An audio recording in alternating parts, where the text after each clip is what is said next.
I'm getting this question a lot. John, are you a buyer's agent? Are you a listing agent? Are you both? And what's the difference? So I thought today I would cover what the difference is between a buyer's agent, a listing agent, who pays the commission, how do we decide that, and what their responsibilities are. Hey, my name is John Bice. I'm with eXp Real Estate and the Florida for Boomers Network. We put out videos about living in the Sarasota Lakewood Ranch area 2 to 3 times a week. If you're looking for information like that, please subscribe to the channel, hit the notification bell, and every time I put out a new video, you'll get a notification about it. So yes, there's a difference between a listing agent and a buyer's agent. So one of the new processes that began this year, actually the end of 2024, was that when a real estate agent is going to work with you as a buyer, they must sign a buyer agency agreement. Now, hopefully your agent can explain that to you, and I'm going to briefly tell you what that means. So you call me, you're interested in going out and seeing some properties, whether it's new construction or resale homes. I need to get a buyer agency agreement signed by you. And what this says is that from this date to this date, we're going to be working together. We're going to look for whatever you've told me. If it's single family homes, if it's a condo, a villa, a townhome, if it's a piece of land, I'm going to list that on that agreement. I'm going to put on there what the commission is that I receive for selling that home, villa, condo. Now, it also will tell you who's responsible for paying that, who's going to negotiate that. Are you going to negotiate with the seller, as is very customary, to pay the buyer agent commission? But you need to know that. You need to have that conversation with your agent about that. So, yes, before you jump in the car with me and we go look at properties, we need to have that agreement signed. Hey, we're working together. It's like a listing agreement that you would sign with an agent to sell your home, but you're listing this agent to work with them.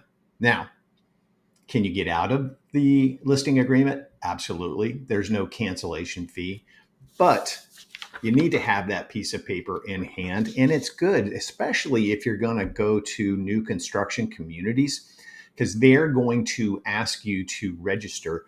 So your agent should be able to email you this form so you can look it over, electronically sign it. They should be able to run off a bunch of copies for you. And when you're out looking at properties, especially new construction, they can take one of those forms in, hand it to the person at the desk. This is who's here. This is their information. I'm working with them as an agent. Boom, you're done. Otherwise, when you go into new construction communities, every single time you have to fill out that piece of paper. And every time they'll make you do that. And they want your name, your email, your phone number, all of those things. So now if you have that form filled out, you're finished. You're done. So you don't have to worry about it. Now, for those of you thinking, I don't need an agent to go to a new construction site, you are absolutely 100% correct. You don't need an agent to go with you, but I can guarantee you, you want one to go with you, especially in this market that we're in right now. It's so imperative to have a knowledgeable agent go with you to a community. Prices are falling. You don't want to overpay in this market for any reason. You want to be able to have a salesperson there that your agent hopefully has worked with in the past and has a very good relationship with, so you can find out the maximum incentives that they're allowing, what lots are available for sale. Do they have move-in ready homes ready to go that you can get more incentives on? So it's very important that you have those things. Also, you want your agent there when you're out looking at lots. I can think of a lot in the Del Webb Bayview in Parrish. My client fell in love with it. It was a long lakefront view and was looking all the way across the lake, and then the clubhouse was on the other side. She thought, "Oop, that's the one. That's the one I want." I said, "Hang on one second." We were there with the sales rep from the community. It wasn't a big lake. We don't have huge lakes. Most of the communities here, they're retention ponds, but we call them lakes. So I took a minute, walked around the corner of the lake, went down about 50 yards, and I stood there. And I'm like, "What do you see?" She didn't get it.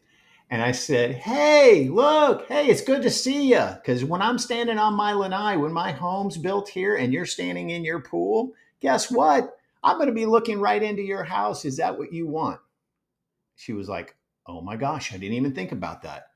We found a lot with a beautiful lake view for her and a preserve view over to the right side. Preserve meaning a wetland that will never be developed. Nobody behind her house, nobody looking in going, "Hey, how are you?" So just things like that. How much is that lot? Are you overpaying for the lot? How much of other homes that compare to that size home, how much have they sold for recently? Okay. So I could go on and on, but I want this to stay around 10 minutes. So my points for your buyer agent property search: don't let them just put you on what realtors call a drip. "Oh, you're looking for a 3-2 around this price range. I'm going to send you every home that comes onto the market, whether it meets your criteria really or not. I'm just going to send it to you." No, be very specific. Your agents should be going on a search themselves daily. "I found these 2 homes that just came on the market. Here, take a look at those." You don't want them sending you 200 properties that just appear on the market. You want them to be very specific about what it is you're looking for to save you time and effort. They should be able to do that for you. Once you identify a house, do they know how to do a market analysis? Do they really know how to figure out what the price of a home is? I just looked up a home.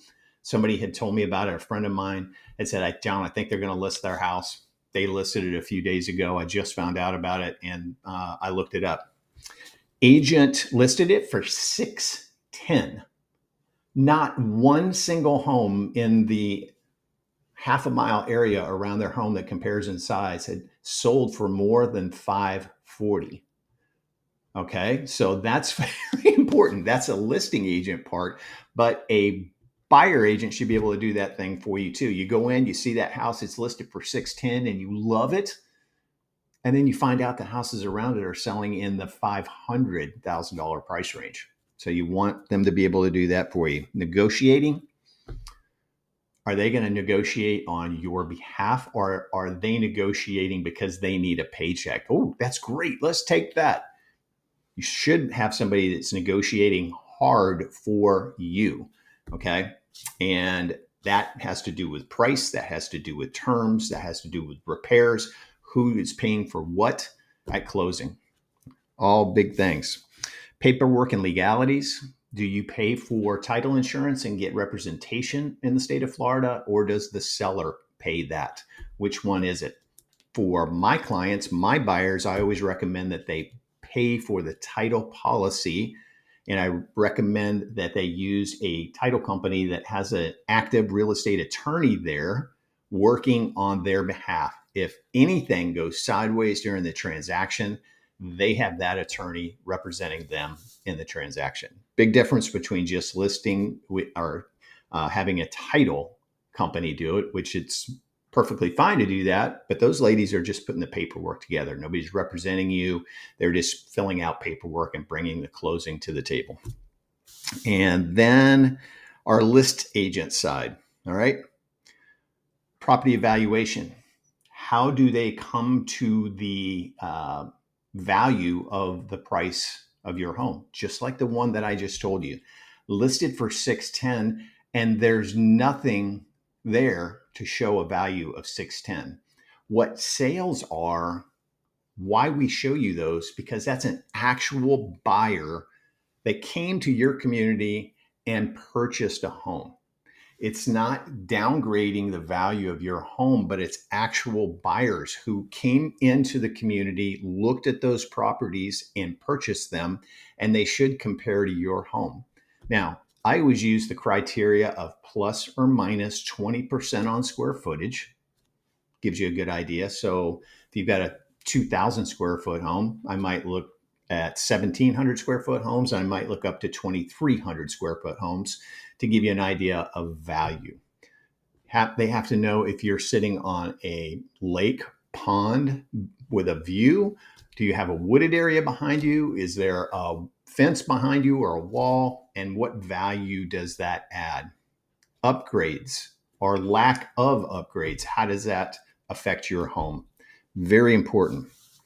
Marketing, you really want to have a great conversation with them about how they're going to market the home. Are they on YouTube? Do they have a YouTube channel, 2 YouTube channels? Do they have 1 Facebook page or 2? Are they on TikTok? Are they on Instagram? All of these things are very important now because there's different buyers out there of different age groups looking for homes. And that's the places they go to and see people who have properties. Now, of course, you're going to be, as soon as they put you into the MLS, you're going to go to realtor.com, you're going to go to Zillow, you're going to go to Trulia, you're going to go to all these different sites. But how are they marketing it? Do they have somebody who does SEO content about your community and your home?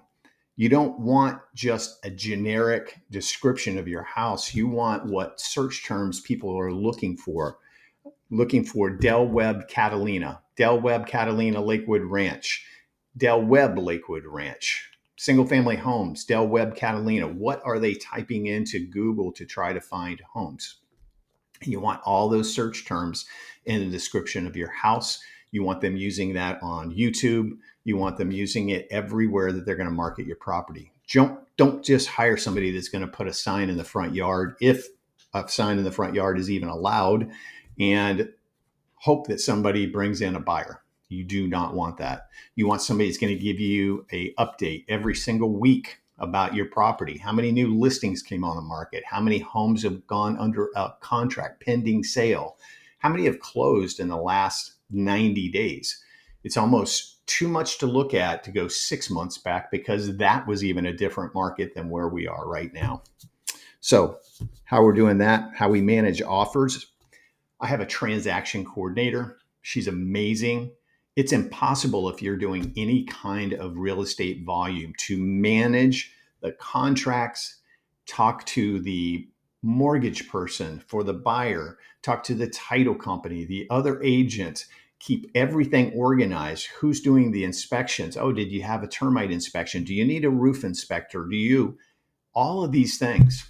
So I have a full-time transaction coordinator. She's absolutely amazing. She handles all of that. As soon as the contract comes in, she touches base with everybody who's involved, all of the important dates for the contract. That goes back to my client, whether it's my buyer or my seller. It's amazing.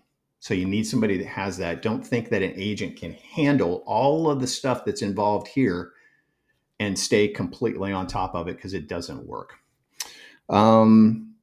If you have a agent who's listed your house, they get a direct call from a buyer. They've signed with you as a selling agent. What happens?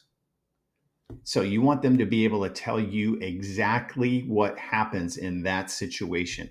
The key term there is they become a transaction agent. Okay. So they're working with both parties. They're working with the buyer and they're working with you as the seller. So now they're bringing the transaction together. They're no longer just a selling agent for you. They also have that buyer, and it's a transaction agent. So they can't do anything to damage either party. So what's that mean? What that means is you listed your house for $600,000. You told me during the listing presentation, John, we really want to sell. If we got an offer in for $550, we'd probably take it. Can't tell them that. Same thing on the buyer side. You're listed for $600,000. The buyer's coming in at $550,000. We want to see what the seller will do. We would actually go full price if they want to do that, if they want to negotiate. But I can't tell you as the seller that. So that's important to know. If you're a buyer, does that mean that the commission is going to be less or more, or how does that work? Well, an agent has to disclose that if they're going to reduce commission. Okay, everything's a little bit different now. We used to have to put it on to the MLS that there was a variable rate commission. 98% of agents didn't understand what that meant. Variable rate meant that before 2025, if I listed a property and I listed it for 6%, 3% to the buyer side, 3% to the seller side. But I said, if I'm working with the buyer and the seller, I'll tell you what, I'll cut the commission to 5%. So we had to check a box that said there's a variable rate commission, because then if you had two offers come in, one from a buyer agent and they're negotiating at 6%, and you have a buyer and you're negotiating at 5%, it gave the list agent an unfair advantage. So we have to disclose that. Agents call and say, hey, John, I'm showing your property. What is the commission? Because we do not put it on the MLS anymore. We're not allowed to. Now we can put it on websites. We can send out flyers. I have sign writers to go on my sign. Hey, buyer agent commission, 3%, 2.5%, whatever it is. So yeah, that's important to know. So try to fly through this buyer agent, listing agent, transaction agent, and what their responsibilities are. If you need information about buying or selling in the Sarasota, Manatee County area, please give me a call. Happy to talk to you. Happy to walk you through this whole process. Your listing or buying agent should have a whole list of people for you to use. If you're a buyer, home inspectors. If you're a seller, everything that you're going to need during the selling process, whether it's movers, cleaners, handymen, air conditioning people, whatever it is, they should have a list of people that they trust that you can work with if you don't have somebody. Okay. I hope to hear from you. I'd love to help you sell or purchase a property in our area. The market is a little wonky right now, a lot of inventory to look at. So I like to narrow things down and find you the exact property, or during the selling process, get you absolute top dollar for your home. So feel free to reach out to me. You can call, text, email me questions. You can schedule with the link down below, Calendly, and schedule a call, a Zoom call, or an in-person meeting. And we'll get together and talk about whatever it is you're looking to do. You might be selling a home here that's large and downsizing, or selling and moving to a 55 plus community. I can help you do all of those things for sure. Okay, so feel free to reach out. I hope to hear from you soon. God bless, and watch for my next video. Thanks. Bye-bye.